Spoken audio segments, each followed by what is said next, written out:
صلی اللہ علیہ وسلم واپس آئے، حضور نے بتایا کہ عمر تیرا مکان بڑا پسند ہے یار، میں اندر جانے لگا تھا، دروازے پہ حور بھی بیٹھی تھی، جانے لگا تھا اندر، تو وہ نا میں اس لیے نہیں گیا کہ عمر قانون کو بڑا پابند ہے، اس نے کہنا ہے کہ قانون تو اجازت لے کے جاؤ، حضرت عمر رو پڑے، عرض کرنے لگے حضور میں کہاں اور جنت کا مکان کہاں، مختصر سی میری کہانی ہے، یہ جو بھی ہے آپ کی مہربانی ہے۔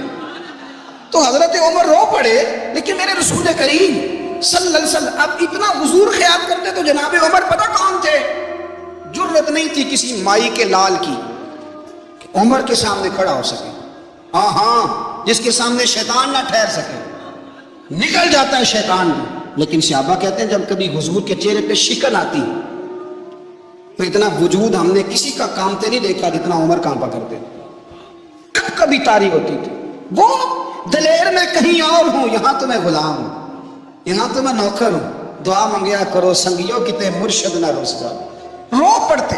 اور طریقہ کیا ہوتا، زمین پہ کونیاں رکھ کے نا، کونیاں گھٹنے، اب میں آپ کو کر کے کیسے دکھاؤں، حدیث صحیح میں موجود، یہ کونیاں زمین پہ رکھ کے نا، جیسے بچے نہیں چلتے، کونیاں دونوں زمین پہ حضرت عمر رکھ دیتے اور یوں کونیاں رکھ کے تو یوں ہاتھ باندھ دیتے حضور کے سامنے، یعنی کہ کونیاں اور ہاتھ باندھتے اور پھر روتے، جب حضور ناراض ہوتے تو کسی اور سے ناراض ہے نبی پاک، عمر سے نہیں، تو یوں دونوں ہاتھ بچھا دیتے، یوں ہاتھ باندھتے اور کہتے رضیت باللہ ربا وبالاسلام دینا ونبینا محمد صلی اللہ علیہ وسلم، یا رسول اللہ میں بڑا راضی ہوں کہ اللہ میرا رب ہے، حضور میں بڑا راضی ہوں، حضور میں بڑا راضی ہوں کہ اسلام میرا دین ہے، و محمد نبیم و رسولہ، اور میں بڑا راضی ہوں کہ اللہ نے محمد کو نبی اور رسول بنایا، حضور بڑا راضی ہوں، مہربانی فرما، بڑا راضی۔ یہاں پیر سید علی حسین شاہ صاحب اشرفی رحمۃ اللہ علیہ کچوشا شریف کے بزرگ تھے، اور شان یہ تھی کہ چہرہ غوث پاک سے ملتا تھا، وہ تھوڑا سما کے قائل تھے، سما کے، یعنی وہ والا سما نہیں جو اب ڈھول ڈمکے کے ساتھ ہوتا ہے، کچھ اس میں اشعار پڑے جاتے تھے، بعض ایسے شعر تھے جن پر بعض بزرگ کہتے تھے نہیں ہونے چاہیے، یہ رائے کا اختلاف۔ ان کے یہاں ایک خلیفہ تھے سید ابو البرکات شاہ صاحب، مفتی اعظم پاکستان، وہ خلیفہ ہیں لیکن بڑے عالم تھے۔ سید صاحب یہاں آئے تو لوگوں نے کہا حضور کو شعر پڑھے، تو آپ فرمانے لگے یہ میرا مرید مفتی اعظم ہے، یہ منع کرتا ہے، یہ ان باتوں سے منع کرتا ہے، تو یہاں نہیں پڑھنے۔ لوگوں نے کہا حضور مرید کی بھی ماننی ہے، میں میرا مرید نہیں، مفتی بھی تو ہے نا، قرآن و سنت کی روشنی میں منع کرتا ہے۔ تو اتنا لوگ خیال کر لیتے تھے دوسروں کے مزاج، اور یارو ہم تو بوجھ بنتے ہیں، ہم تو چڑھاتے ہیں جس کے، اور میں دیکھتا ہوں دنیا چڑھ چڑھ کے پاگل ہو گئی، چڑھاتے ہیں ایک دوسرے کو، تکلیف دیتے ہیں، اذیت میں مبتلا کرتے ہیں۔ ہم لوگوں نے اب تھپڑ مارنے بند کر دیے ہوئے ہیں، اب ہم ڈنڈے نہیں مارتے، اب ہم نفسیاتی تکلیفیں دیتے ہیں، نفسیاتی ذہنی طور پر ٹارچر کرتے ہیں، ہم لوگوں کو اتنا تکلیف میں مبتلا کرتے ہیں کہ لوگ پاگل ہونے کے قریب آ جائیں، خودکشیاں ہونے لگی ہیں۔ اگر ہم نفسیاتی طور پر پیار کریں، سامنے والے کو ذرا عزت دیں، ذرا اس کے جذبات کا خیال کریں، ذرا اس کی طبیعت کے مطابق چلیں، ذرا تھوڑا سا محبت کر لیں، پیار کر لیں، بڑی دنیا بچ جائے گی، بڑے سارے لوگ قریب آ جائیں گے۔ میرے رسول پاک علیہ الصلوۃ والسلام نا بمنزلہ طاقت کے بوجھ ڈالتے تھے، بمنزلہ طاقت کے، حضور نام لے کے بھی کہہ سکتے تھے عبد الرحمن تو مالدار ہے، دے اتنے پیسے جہاد میں، عمر تو مالدار ہے، دے پیسے، عثمان غنی دے، یہ نہیں حضور نے کبھی فرمایا، اعلان کر دیا بھئی جہاد کا موقع ہے، اپنا اپنا حصہ ڈالو۔ حضور کسی شخص پر کوئی بوجھ، اپنے آپ کو بوجھ نہ بنائیں۔ اسلام نفسیاتی مسائل کا حل بتاتا ہے کہ آپ پیار کریں۔ میں اکثر کہتا ہوں کہ ہمارے گھروں میں بہت سارے بیمار ایسے ہیں جنہیں دوائی کی نہیں ہماری توجہ کی ضرورت ہے، بہت سارے بیمار اس قسم کے ہیں جنہیں صرف آپ کی مسکراہٹ کی ضرورت ہے، جنہیں صرف آپ کا دھیان رکھنے کی ضرورت ہے۔ آپ تھوڑا دھیان کریں، تھوڑا پیار کریں۔ اگر آپ کو لگتا ہے نا کہ سامنے والے کے مکان کے آگے کوڑا پھینکنے سے اس کو ذہنی اذیت ہوتی ہے، تو خدا را آپ کو پتہ ہے مسلمان خوش ہو جائے تو اللہ بھی خوش ہو جاتا ہے، اور حضور فرماتے ہیں مسلمان کو تکلیف ہو تو مجھے بھی تکلیف ہوتی۔ اس لیے ایک تو اپنے آپ کو خود مطمئن کریں، دوسروں سے مطالبہ نہ کریں، اور آپ کوشش کریں دوسروں کے مزاج کے مطابق، ان کی طبیعت کے مطابق، آپ شرعی تقاضوں کے اندر رہ کے آپ کوشش کریں کہ سامنے والا ہماری وجہ سے چڑے نہ، اسے اذیت نہ پہنچے، اسے تکلیف نہ ہو، ہمیشہ بدحت خیر الانام میں گزرے۔ دعا ہے یہ عمر درود و سلام میں گزرے۔